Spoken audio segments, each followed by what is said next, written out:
Esto es Mesa de Barrio, un ping-pong de ideas, comentarios y análisis de los acontecimientos más importantes afectando a nuestra comunidad en los Estados Unidos y América Latina. Mesa de Barrio es una producción de ABC Latino Media Network, conectando e informando a la comunidad latina, porque los latinos ya no somos minoría. Síguenos en las redes sociales como ABC Latino. Escríbenos a info@abclatino.net y visita nuestra página de internet www.abclatino.net.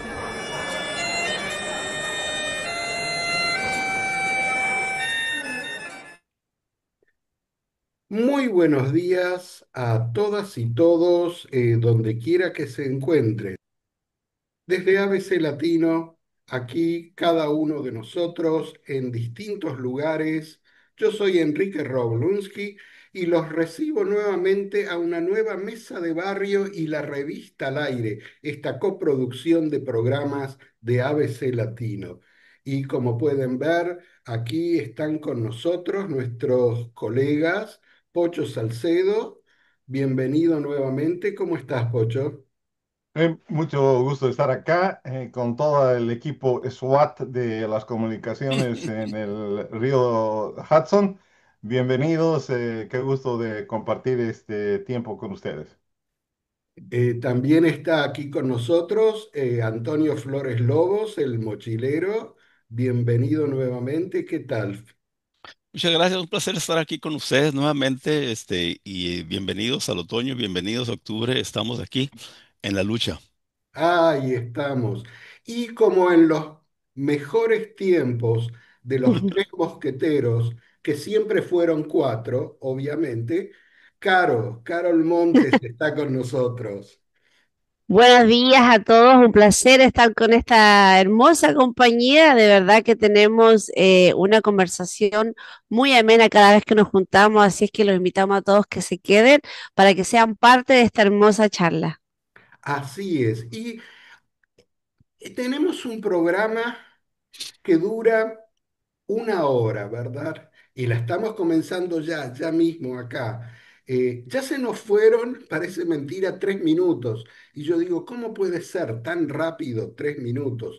Pero el mundo está funcionando a una velocidad vertiginosa hoy en día. Hay acontecimientos en el mundo que en menos de 24 horas se cambia todo, se da vuelta, lo que se hacía hace 24 horas atrás, hoy en día ya ahora se hace de otra forma. Y ese es un poco el tema del que vamos a estar hablando de hoy, porque vamos a estar hablando de Latinoamérica, geopolítica latinoamericana y también mundial. Pero queremos comenzar con algo ocurrido recientemente, no tanto tiempo atrás, pero que parece muy lejano, y es la reunión de los BRICS en Brasil 2025. Y bajo el tema fortalecimiento de la cooperación, y acá quiero ponerles un poco antes que nada una imagen para que puedan ver, así estamos más acompañados. Bajo el tema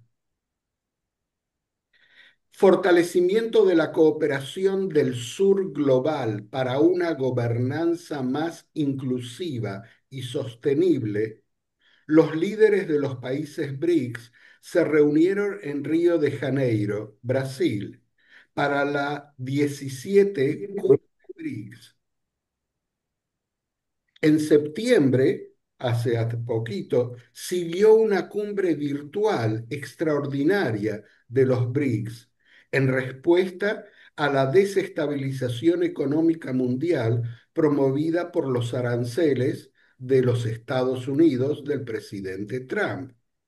Los 11 países miembros del bloque difundieron la Carta de Río de Janeiro, en donde reafirman su compromiso con la lucha contra la discriminación, la promoción de los derechos humanos y la inclusión en todos los ámbitos de la sociedad. El texto dedica un capítulo a la defensa de la igualdad y condena de forma explícita todas las formas de prejuicio, como el racismo, la xenofobia, la intolerancia religiosa y los discursos de odio, además de advertir sobre los riesgos de la desinformación y el uso abusivo de la tecnología. Qué descripción de nuestro mundo actual, esto que fue la Declaración de Río, ¿verdad? Creo que traduce en tan solo un par de párrafos nuestro mundo actual convulsionado. ¿Qué les parece a ustedes? Bueno, yo pienso que BRICS está tomándose demasiado tiempo en realmente hacer de este mundo un mundo bipolar, porque pues hemos, creo yo, estado sufriendo las consecuencias de tener un solo superpoder que realmente hace y deshace este cuando, cuando se enfrenta con países que no están de acuerdo a sus políticas. Y el clásico uso de no solo de aranceles, sino también de sanciones contra países que no van por su lado, pues realmente ha devastado a países, a las economías de algunos países que no se alinean con su forma de pensar. Entonces yo pienso que ya es tiempo de que surja otro superpoder o grupo de países poderosos que hagan frente a eso, porque pues ya empezó la bolita a rodar, se hablaba ya por varios años de que iban a crear una nueva moneda para ellos comerciar entre ellos mismos, de manera que no estuvieran dependientes, no estuvieran dependientes a los dólares, o sea, al uso de dólar y tampoco ser víctimas de las aranceles y las sanciones, pero creo que están tomando un poquito de tiempo, no sé por qué. Sí, bueno, yo pienso, y es una opinión personal, que el tiempo nos está mostrando que el crecimiento acelerado de los BRICS, ¿verdad? De tan solo 5 países a los 11 países miembros que son ahora, ha venido con más complicaciones que soluciones, porque los intereses de todos estos 11 países no pueden ser más disímiles en cierto modo, cuando el grupo original de los BRICS parecía estar bien conformado y ya afianzado. Y en ese afán de expandir a los BRICS, creo que les trajo otra vez más complicaciones que soluciones. No sé qué les parece a ustedes eso, porque obviamente eh, los Estados Unidos, Europa, siguen ejerciendo una influencia muy, muy grande en los países del mundo. Y muchos de los nuevos países miembros de los BRICS no pueden, por sus economías débiles, romper con esas imposiciones. Bueno, si me permiten, yo creo que el concepto BRICS es un concepto interesante, pero extremadamente complicado, porque tenemos a Brasil, Rusia, India y China para empezar, y a lo cual se sumó África del Sur, lo que le dio la S de a BRIC a BRICS, ¿no? Eso desde el 2001 más o menos.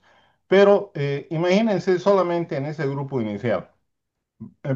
Rusia, India y China tienen intereses muy diferentes. Tal vez les une solamente una manera de balancear a los Estados Unidos. Perdón, India y China siempre han tenido relaciones muy, muy complicadas. Rusia se convierte en hermano menor de China a consecuencia, digamos, de el desarrollo tan grande de China y también por temas de, si vemos en lo que está sucediendo en Ucrania, China realmente le ha dado una ayuda muy grande a Rusia, India también comprándole su petróleo, pero cada uno por su cuenta tiene un interés totalmente distinto y una manera de abordar totalmente distinta. Y eso añadimos lo que tú indicaste, Robert, que es se agregan países del Medio Oriente, se agregan, bueno, incluso agregó por un momento a Argentina, pero Argentina declinó participar. Pero, digamos, la conformación de BRICS, si recuerdo bien, Indonesia, Algeria, Belarus están invitados, Egipto, Irán está invitada. Imagínate lo que es eso, ¿no? Es una área de intereses muy conflictivos pero se están beneficiando no porque Estados Unidos esté en una debilidad absoluta, sino más bien porque Estados Unidos en el gobierno de Trump ha decidido retirarse del quehacer internacional de la manera que lo hacía antes. Antes era, digamos, a la avanzada y ahora más bien hay una especie de isolación, isolation, perdón, y eso está creando, digamos, que los vacíos se vayan llenando con bricks o de cualquier otra manera. Sí, es una verdadera torre de Babel la que tú estás describiendo, en ¿Sí? cierto modo. Ahora, en Latinoamérica, Brasil, con este gobierno nuevamente de Lula da Silva, retoma esa posición de hegemonía dentro de Latinoamérica. Yo creo que los dos países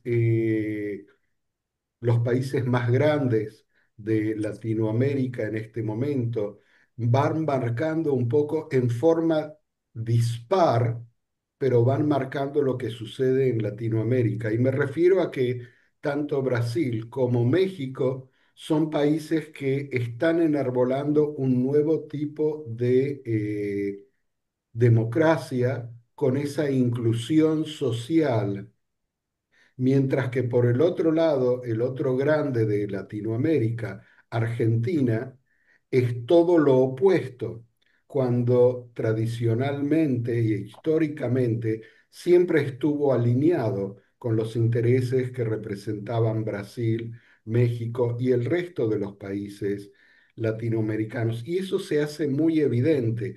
Antonio, tú estuviste en la conferencia de mandatarios de las Naciones Unidas, ya hace poquito, ¿verdad? Hace unos días. Para mí el contraste más grande de esa conferencia fue cuando Lula habló ante el plenario con la sala llena y su mensaje de inclusión social y de humanismo a nivel mundial fue recibido con un rotundo aplauso de todo el mundo. Mientras que por el otro lado, el actual presidente de Argentina, Milei, le habló a una sala vacía y le hablaba solamente a las 10 personas que lo acompañaron a él a las Naciones Unidas. Ese contraste para mí marca un poco lo que está ocurriendo también en Latinoamérica a nivel de geopolítica. ¿Cómo lo viste tú, Antonio? Bueno, para ser justos, ah, he estado yo en dos situaciones. Una, o sea, en las Naciones Unidas, en la semana esa donde vienen todos los jefes de Estado. Y para ser justos, como Brasil es el primer país que habla siempre, porque originalmente creo que cuando estaban tratando de buscar a quién iba a abrir la Asamblea General, Brasil se propuso y desde entonces Brasil es el primero que abre la sesión. Y enseguida de él sigue el presidente de los Estados Unidos. Y la mayoría de la gente va, más que oír a Lula, va a oír al presidente de los Estados Unidos. Porque una vez que termina de hablar el presidente de Estados Unidos, Biden o Trump, la sala se despeja y queda semivacía. Así es que el que Milei o cualquier otro haya estado hablándole a 10, 20 personas es normal prácticamente, desgraciadamente, porque yo me pasé ahí un par de días ahí escuchando un sinnúmero de discursos de muchos mandatarios y está la sala vacía prácticamente. Pero sí, o sea, las cámaras están llevando el mensaje más allá. Ahora, lo que se planteó ahí, o sea, eran cosas muy diferentes. Sabemos de que hay una situación entre Brasil y Argentina, perdón, Brasil y Estados Unidos por razones de que pues Estados Unidos está tratando de inmiscuirse en los asuntos brasileños, especialmente porque Brasil acaba de condenar al expresidente Jair Bolsonaro. Entonces, eran como agua y aceite los discursos de ambos presidentes. Y eso funcionó. Y realmente, si puedo agregar una cosa que yo experimenté en las Naciones Unidas y que realmente me dio a pensar que las Naciones Unidas ya no tiene ese poder que tenía antes. Por ejemplo, porque estuve también en el Consejo de Seguridad y miré cómo se manejaba todo eso. Todos los países, hablando del conflicto de Israel y Palestina, todos los países hablaban sobre la solución de dos estados. Casi todos, uno o dos excepciones. Mas, sin embargo, el Consejo de Seguridad no puede hacer nada. ¿Por qué? Porque ahí está uno de los países que veta todas las resoluciones. Vote la Asamblea General o vote el Consejo de Seguridad en su mayoría por hacer un alto el fuego en Gaza, ¿sí? Mientras se oponga un país que tiene el poder de veto, en este caso Estados Unidos, pues aquello queda en la nada. Entonces, ahí también los mandatarios hablaban de una reforma necesaria de las Naciones Unidas. Y obviamente, porque por ejemplo en el Consejo de Seguridad hay 5 miembros permanentes Ujú. y ahí no está ni África ni Latinoamérica representada. Está Europa, está China, está Estados Unidos, pero de ahí en más, esos 5 países toman decisiones sin tener la representación de nuestro continente. Entonces, en lo que reforman, y si uno de esos países hace el veto, pues esa cosa no va a ningún lugar. Además de que cuando, por ejemplo, también este caso de Israel y Palestina, que Estados Unidos, el país anfitrión, decide quién puede venir y quién no puede venir. No permitieron a los palestinos que vinieran a la asamblea. Entonces yo pienso, para empezar, aparte de la reforma, las Naciones Unidas creo que deben de estar en un país más neutral. Y así están. Perdón, dos comentarios, si me permiten. Uno, totalmente de acuerdo con lo que dice Antonio, con ese tema de cuál es realmente el peso de las Naciones Unidas. Yo con mucho respeto a las cosas las presentaciones de los presidentes, pero es como escuchar al Papa muchas veces durante el año que está preocupado por la pobreza, que está preocupado por esta guerra, y es una declaración y entró, Y llegó, listo. hay una preocupación y realmente no existe mucho, ¿no? Existe el Consejo de Seguridad donde sí Latinoamérica está representada África, pero en el Consejo de Seguridad los 5 que tienen el veto son los que deciden qué es lo que va a pasar. Y ellos organizaron de esa manera las Naciones Unidas porque en esa época pensaban que no podían compartir su potencia, su poder con países menores, ¿no? Y posiblemente esa idea no ha cambiado, pero ha cambiado el mundo. Eso por una parte. Y la otra parte que veo es que las Naciones Unidas, aunque cumple un rol muy importante, creo que si no se transforma, va a quedar anulada por las organizaciones regionales, desde BRICS hasta las otras que existen, que son mucho más efectivas ahora. Bueno, no solamente un comentario. Le paso la bolita a Carol Montes. A ver, ¿qué nos dices, Carol, desde esa perspectiva? Allá con una visión también latinoamericana, pero acá desde Estados Unidos. No, me encanta los comentarios también que ha agregado Antonio como experiencia propia, ¿no? Porque esos son igual, son cosas que nos enseñan a ver más allá de lo que realmente se ve en una noticia, en un noticiero. Él estuvo ahí presente y se da cuenta de cosas que no nos comparten. Gracias por esa información, Antonio. Yo estaba leyendo un poco sobre todo esto de BRICS, porque les voy a ser honesto, no es algo en el que soy muy fuerte. Ahora, si nos sentamos a hablar de fútbol, otra historia sería esta, ¿no? Pero no estamos en ese caso.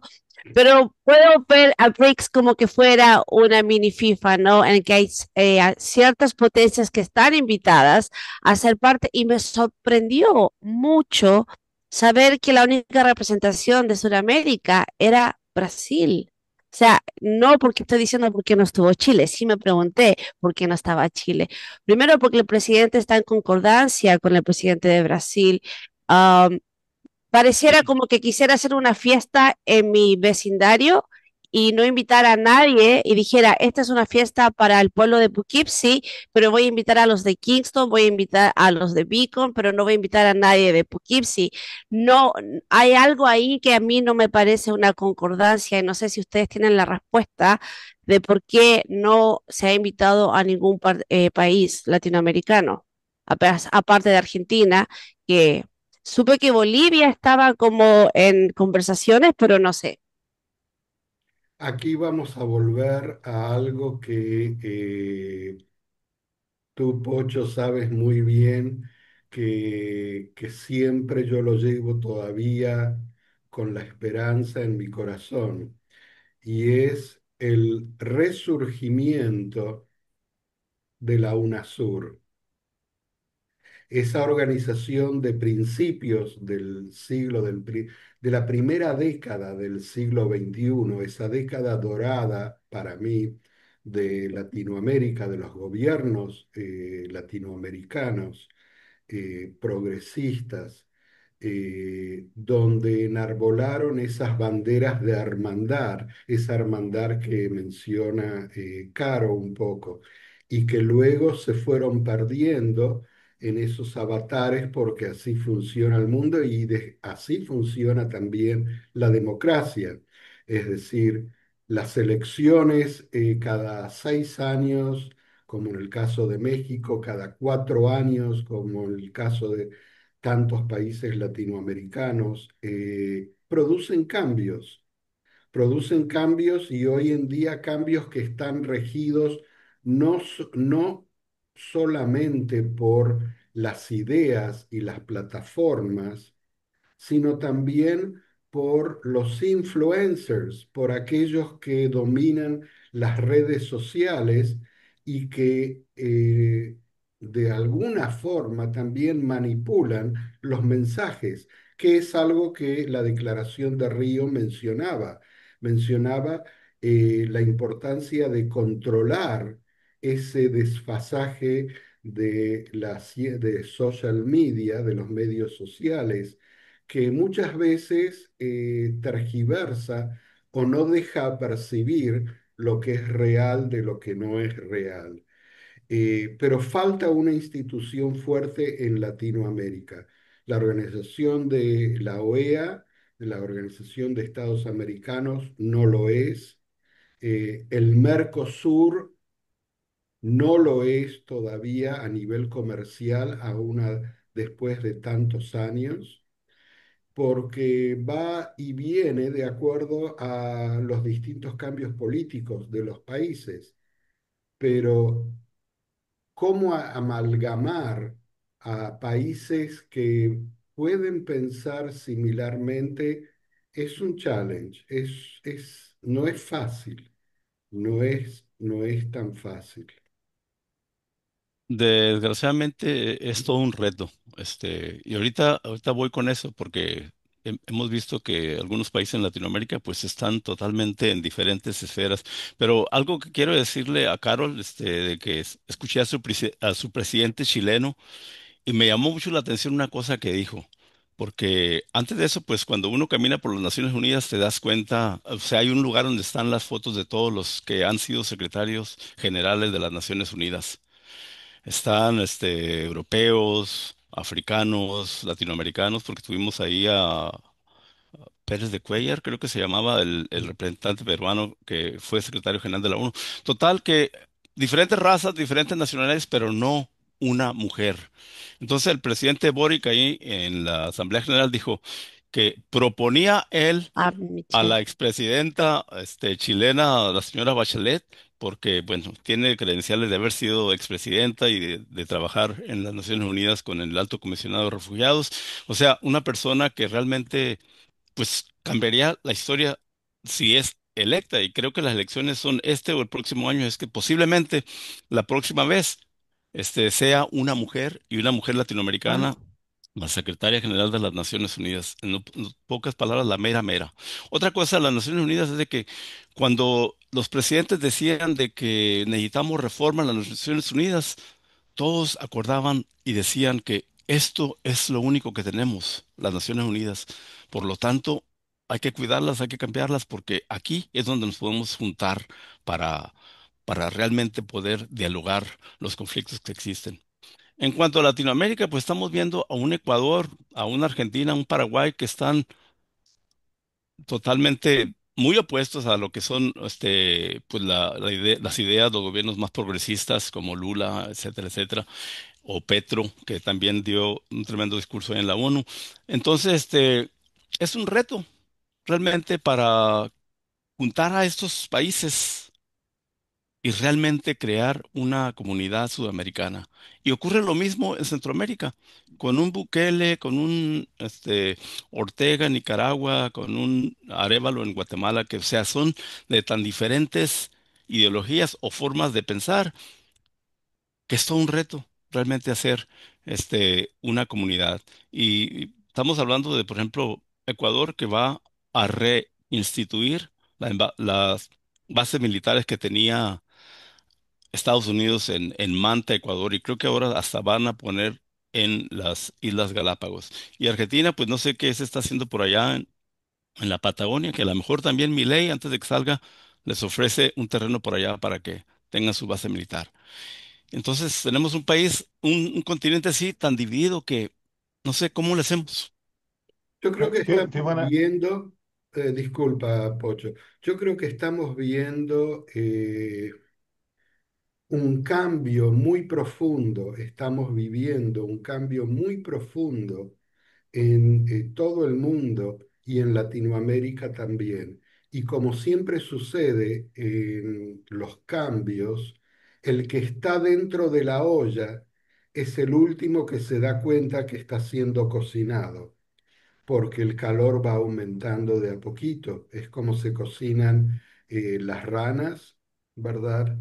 Aquellos que conocen de cocina. Cuando la olla se va calentando de a poquito, el que está adentro no se da cuenta hasta que está cocinado. El cambio se está produciendo en Latinoamérica y creo que viene, siempre yo buscaba palabras que pudieran sintetizar lo que ocurría, ¿verdad?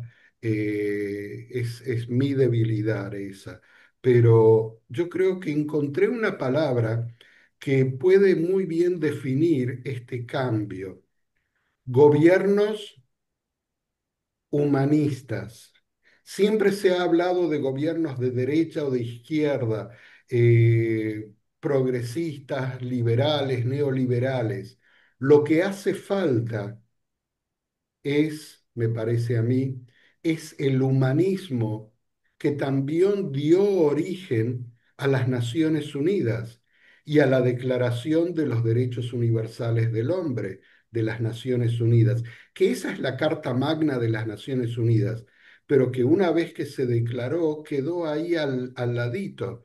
Pero ese humanismo que hoy en día yo creo que está representado en Latinoamérica por principalmente por el gobierno de México, por su presidenta y por eso que llaman en México la cuarta transformación, que es el gobierno con sentido humano, políticas con sentido humanistas. Y ese es un poco lo que yo veo también en Brasil y lo veo también con potencia en otros países, con potencia porque no está desarrollado del todo en otros países como puede ser Colombia o puede ser Chile. Pero creo que es el humanismo que nos falta a todos como seres humanos, el considerar a los demás como nuestros hermanos.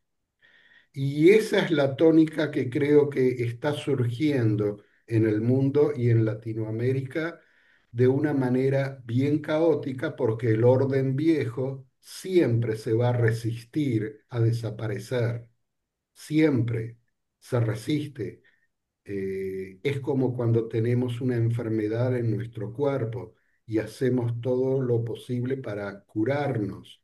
Lo que tenemos se resiste, por eso la condición dura en el tiempo. Eh, es mi parecer nomás, no sé qué te parece. Pocho, tú estabas por decir algo. Sí, ahora voy a hacer una ronceada porque estaba yendo por otro camino, así que me has hecho dar la vuelta un poco. Eh, Quiero un poquito hablar sobre la practicalidad de las relaciones que están existiendo, que mencionaba Carol, que mencionaba Antonio, mencionabas tú, pero existen realidades. Por ejemplo, China está pisando muy fuerte en Latinoamérica Sí, y hace poco inauguró el famoso puerto de Chancay. El famoso puerto de Chancay es uno de los puertos más importantes del mundo por su profundidad, por su el lugar estratégico. Acorta el viaje entre Latinoamérica, Sudamérica, la costa del Pacífico y China en aproximadamente 13 o 15 días.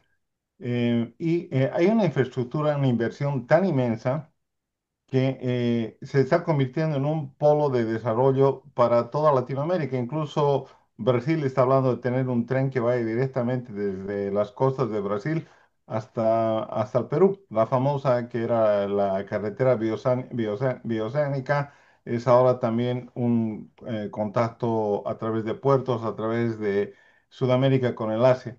Eso no necesitó la reunión de las Naciones Unidas ni de ninguna organización.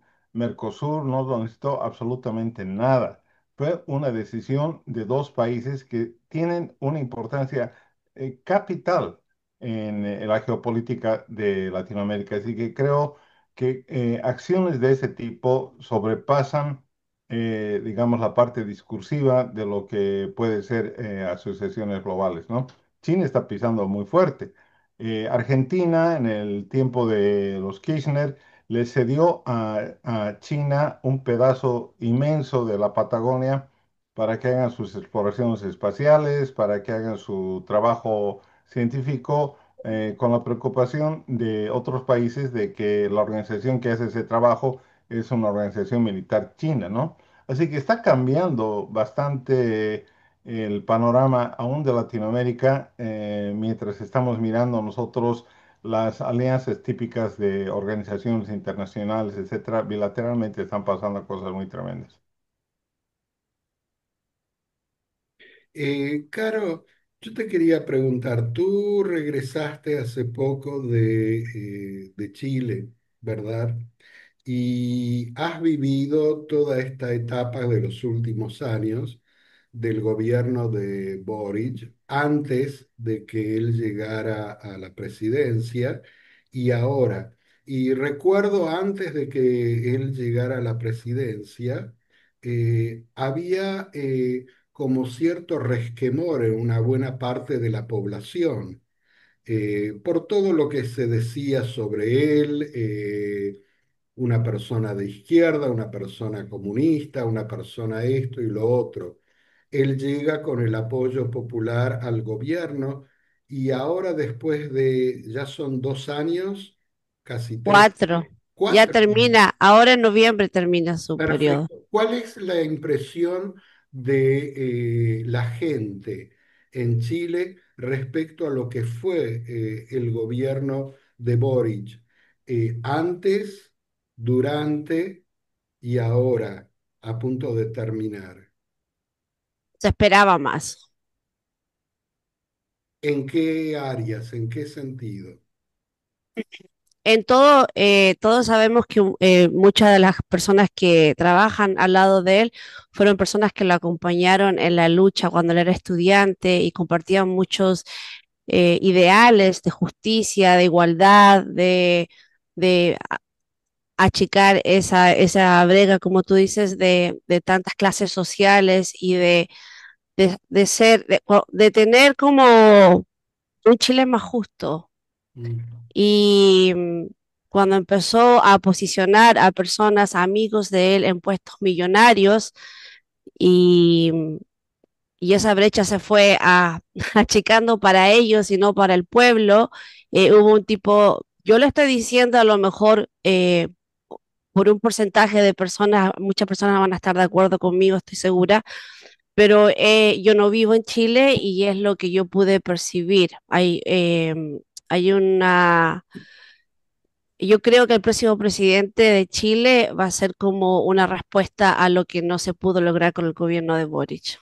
mm, Quizás voy a estar equivocada, pero era como, vamos, les dimos ellos que tanto nos dijeron que iban a hacer cambios, ellos que lucharon, que conocieron de carne propia lo que el chileno necesitaba y no lo hicieron. Incluso ahora hay algo que está causando mucho cuestionamiento es que cuando él se retire, él va a recibir un sueldo vitalicio que reciben los presidentes chilenos después de que terminas tu mandato y lo han tratado de sacar y ellos y todos los que lo apoyan a él dijeron que no, que ese era un sueldo que tenía que continuar, que cuando salió Pinochet, cuando salieron todos los presidentes, se les siguió pagando, que era ridículo que le pagues a alguien un sueldo millonario, porque son millonarios, porque ya no es presidente, ahora puedes tener un trabajo. A lo mejor algunos presidentes salían de 70 años y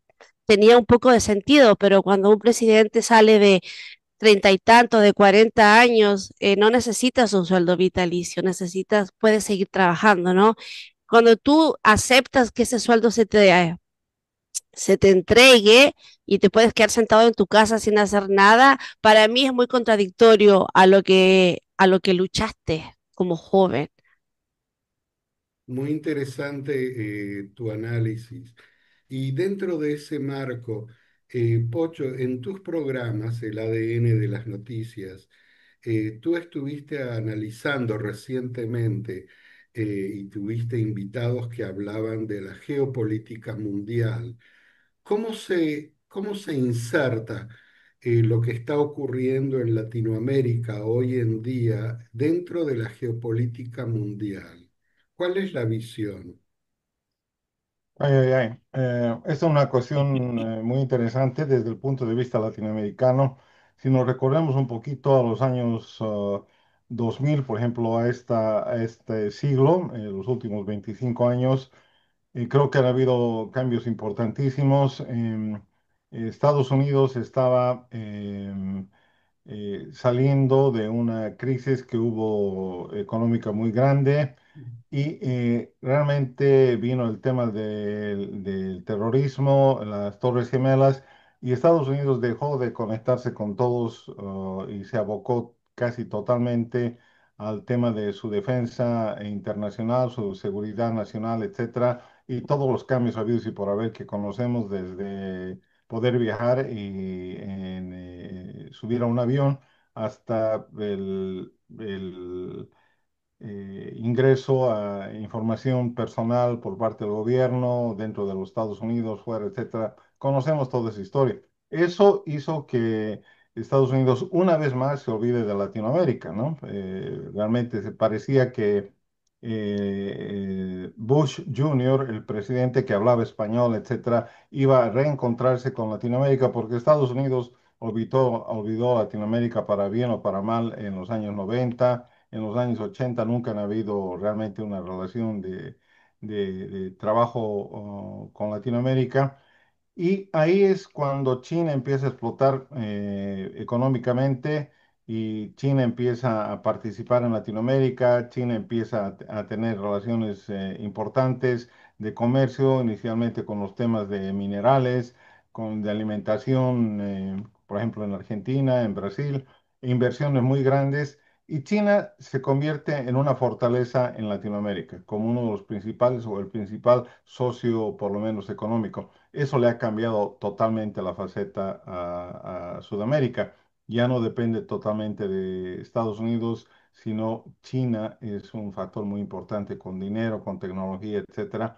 Y ese es el momento en que nos encontramos ahora. Y no sé si el gobierno de Trump está queriendo revertir esa situación. Le ha caído duro a México porque México, que tenía muy buenas relaciones con China y que todavía las tiene, está bajo una presión muy grande por parte de los Estados Unidos para disminuir esa relación.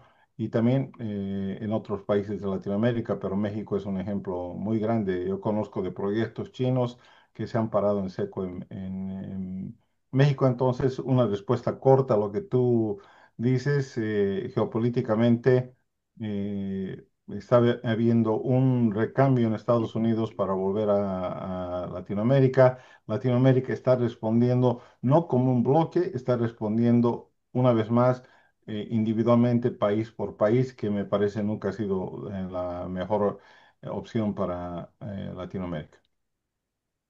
Ahora, hablando un poco de, bueno, continuando hablando sobre la inversión china en nuestros países, ustedes saben, recientemente China trajo sus pozos, sus plataformas petroleras para Venezuela y pues, o sea, Estados Unidos sigue actuando como en el pasado, tratando de amedrentar países, amenazándolos con invadirlos por X motivo, en este caso, las drogas. Entonces, la pregunta sería, con toda esa inversión que tiene China en Venezuela o en otros países, ¿será tan fácil para Estados Unidos volver al pasado de cambiar gobiernos así buenas a primeras sin que pues China salga de cierta manera a asistir al país que está siendo invadido por Estados Unidos? Esperamos que no llegue eso en este conflicto que Estados Unidos y Venezuela tienen por hoy día. Yo creo Ah, que no va a pasar nada. Entre comillas, yo creo que es todo un show. No creo que a Estados Unidos nunca va a tomar Venezuela. Bueno, es un país bastante grande, no es una islita como Granada o algo así. Y y creo yo que tiene más respaldo Venezuela de países como China o Rusia y hasta Ujú. Irán, que posiblemente, no sé, si estarán colaborando con los militares venezolanos para defender una posible invasión, que yo estoy de acuerdo contigo, pero no creo que se llegue a cabo, pero mientras tanto, esos acontecimientos de que Estados Unidos se da el derecho a hundir lanchas, que sean o no sean de narcos, no, no vamos a saber, porque ahí nomás las destruyen y las hunden y no sabemos nada Ajá. si realmente eran. ah, Entonces, pues creo que pues ya no es tan fácil por las relaciones que puede tener hoy Venezuela con otros países. Mira, yo estoy en gran desacuerdo con lo que tú dices y te voy a decir por qué. Eh, Rusia tiene la economía del tamaño de Italia un poquito más, ¿no? Así que Rusia no puede darse el lujo de avanzar en muchos lugares porque su economía no le da. Peor todavía ahora que está envuelta con Ucrania, ¿no?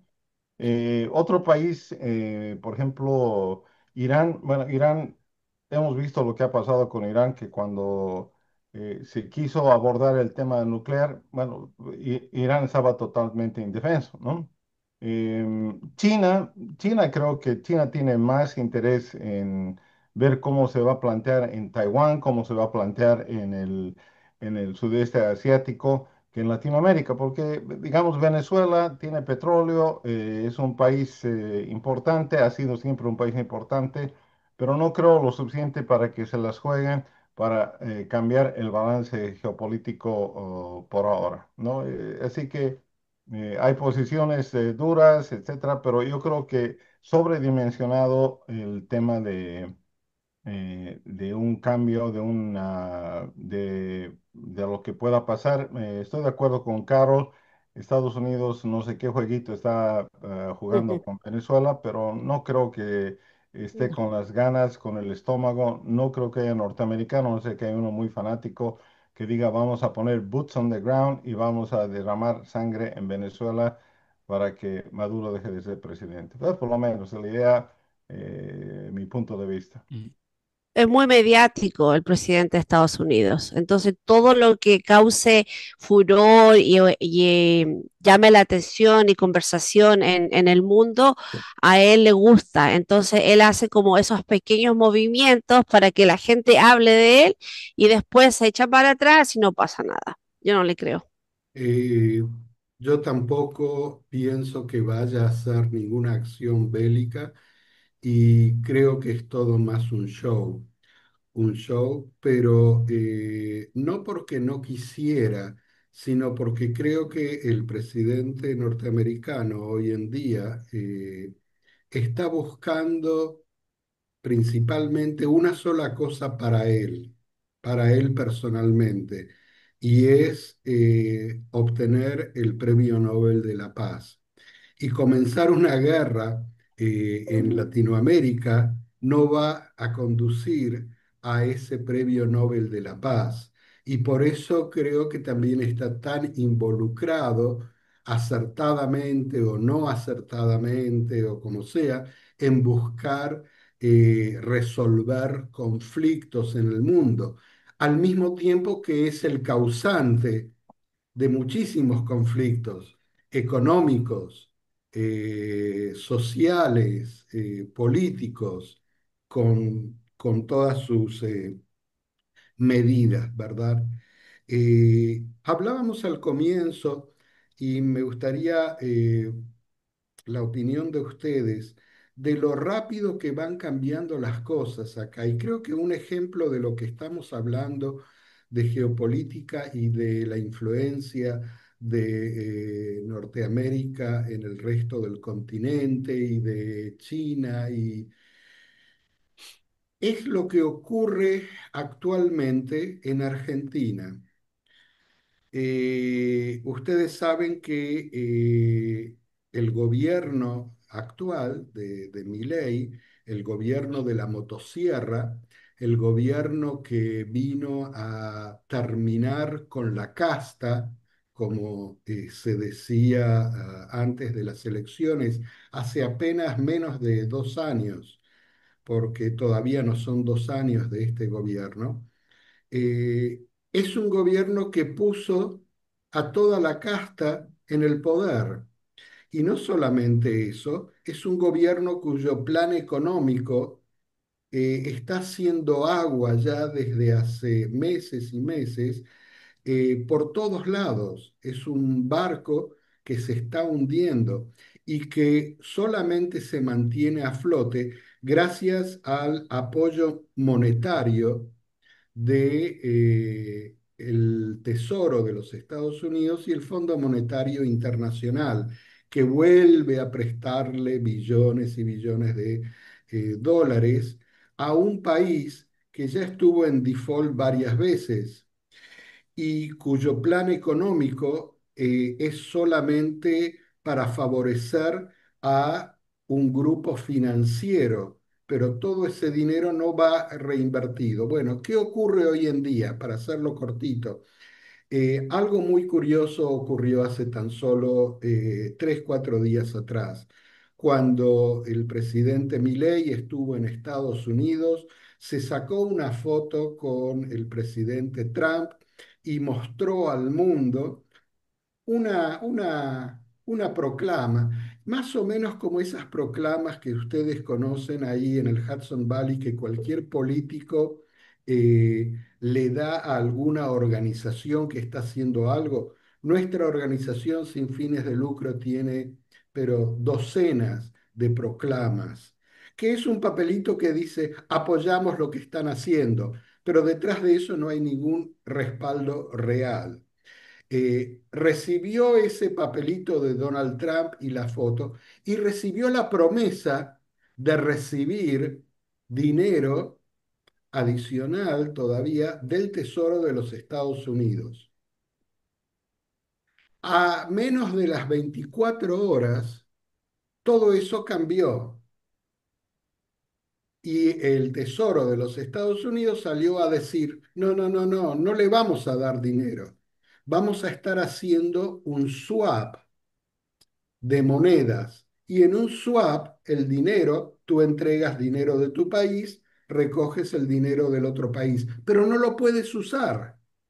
Es para ponerlo en las reservas, no se puede usar. Al mismo tiempo, el gobierno de Milei, para recaudar fondos, porque hay una elección muy importante de medio término en tan solo un par de semanas, donde va perdiendo por ahora por mucho, eh, necesita dólares para satisfacer el mercado y para evitar las corridas monetarias. Y entonces saca los impuestos al campo para que el campo pueda liquidar lo que tiene, Argentina un país productor, y en menos de 24 horas vuelve a imponer los impuestos y las tarifas, de modo que nadie del campo, de los agroproductores, pudieron hacer nada con esa apertura sin impuestos. ¿Y quiénes se beneficiaron? Se beneficiaron las grandes corporaciones internacionales, la mayoría de ellas norteamericanas, que son las que acopian los granos en los grandes silos, que ya tenían la cosecha acopiada y la pudieron vender. ¿A dónde? A China. Ahí es donde el gobierno de Estados Unidos llama y dice, ¿pero qué estás haciendo? ¿Estás loco? ¿Cómo es que hiciste esto? Interrumpiste, abriste el cepo de los impuestos y encima le vendés a China. Ahora yo, dice Estados Unidos, tengo un problema con mis productores que me están diciendo que te estamos dando dinero a vos y vos estás vendiéndole a China la producción del campo agropecuario. En menos de 24 horas se arma todo este revuelo donde los mercados van para arriba, van para abajo, el riesgo país baja inicialmente, el riesgo país sube desproporcionadamente en menos de 24 horas. Y esto es la realidad que yo estoy viendo ocurre de a poco con muchos gobiernos dentro del área de influencia de los Estados Unidos. Y me parece que eso es lo que hay que prestarle mucha, mucha atención, porque va en detrimento de la soberanía de nuestros países. No sé qué les parece a ustedes. Bueno, yo lo que veo, cuando se habla de que pues, Argentina sigue pidiendo dinero al Fondo Monetario Internacional, endeudando el país, no sé qué tantas generaciones va a tocar, de manera que no sé qué es lo que se ve en Argentina, más emigración de argentinos a Europa o Estados Unidos o sea, no hay solución y a la vez, de cierta manera, veo cómo operan China y Estados Unidos, la forma en que hacen negocios ellos con el mundo. Mientras Estados Unidos se va por el lado del Fondo Monetario o el Banco Mundial, pues China lo hace de diferente manera y aparentemente le está funcionando al punto de que pues tiene tantos adeptos en Latinoamérica ahorita. Entonces, las, las arcaicas políticas económicas de Estados Unidos para Latinoamérica han mostrado claramente que, pues, obviamente, cuando inviertes esperas ganar, eso es el principal motivo, aparentemente, de las inversiones estadounidenses. Entonces, si hay disparidad entre ricos y pobres, eso no importa, con que la inversión sea buena para los intereses de Estados Unidos. Y es un Quiero problema. hacer totalmente de acuerdo con Antonio, quiero hacer solamente una aclaración. El arma importantísima que tiene Estados Unidos es el Fondo Monetario Internacional, los medios financieros, con eso empiezan a reventar a países o a arreglar países. Pero China tiene un sistema muy interesante para ejercer presión, ¿no? No es la presión que vemos del Fondo Monetario Internacional.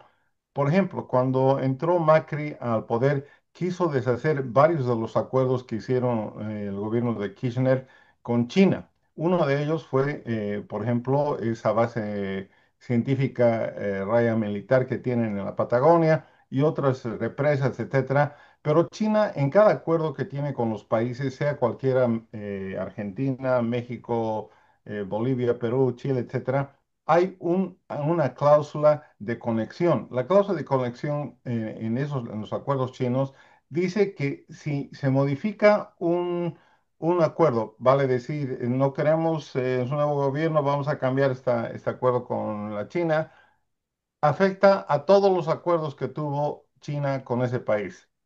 Imagínate, ¿qué país que necesita inversión, que necesita vender un mercado en China, se va a dar el lujo de cambiarle a un proyecto que no le salió muy bien porque va a afectar a todos los otros? Así que hay presión por todo lado, lastimosamente como latinoamericanos la estamos sufriendo y aquí volvemos al punto inicial que presentaba Rob, que era cómo funcionamos como entidad multinacional y dejamos de funcionar como países independientes, ¿no? UNASUR, etcétera, todas las cosas que hemos hablado, es ahí nuestro talón de Aquiles, pienso yo.